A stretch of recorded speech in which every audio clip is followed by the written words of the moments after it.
I was born in India in 1918. My birth heralded peace, the end of the First World War. And as I grew up there, my father was already in South Africa. I hadn't seen my father because he had left the country when I was very small. And as I grew up, the conditions were we were living in a state of famine, starvation. So by the time I was 9, my father called me over to South Africa. And in 1927, at the age of 9, I landed in South Africa. And before my mother could be brought into the country to join the family, she died in India. So me and my father were the only companions, one to the other. I went to school, got my primary education, and because of poverty, I was forced to take on a job as soon as possible.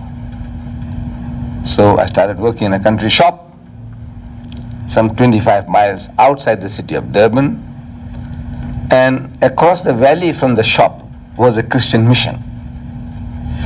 And the missionaries, the training missionaries, were getting training in how to give battle to the Muslims, how to convert the Muslims.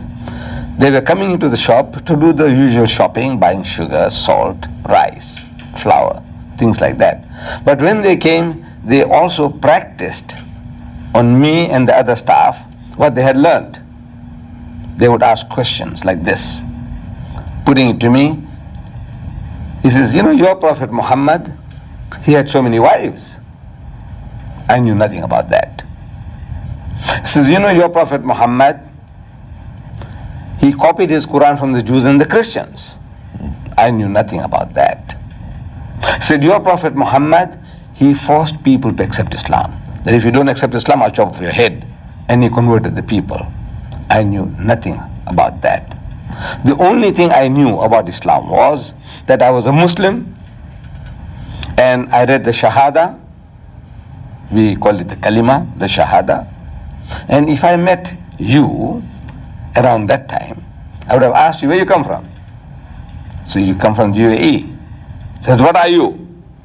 Suggesting to you, are you a Muslim or what?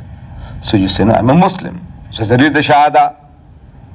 And if you could read the Shahada, if you said, La ilaha illallah, Muhammadur Rasulullah, you pass. To me, you are a Muslim. If you can't say that, you are not a Muslim. If you can utter that, you are a Muslim. What it meant, I didn't know. It was like a magic formula. If one can say it, he becomes a Muslim. If he can't say it, he's not a Muslim. That's all. That's my knowledge of Islam. I prayed the way my father prayed. I fasted the way he fasted. And I knew that we Muslims don't eat pig, we don't drink alcohol, we don't gamble, we don't dance, and things like that. That was my knowledge of Islam.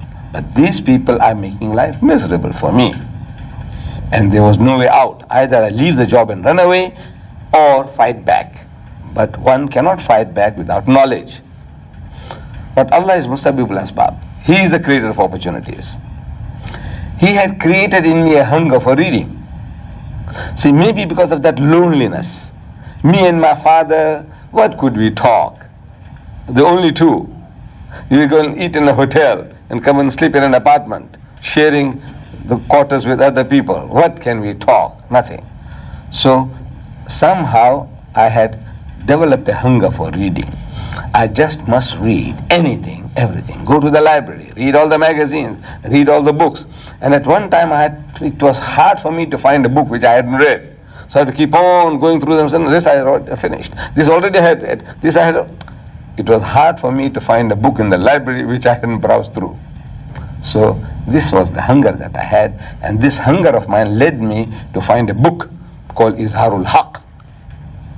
And this book changed my life.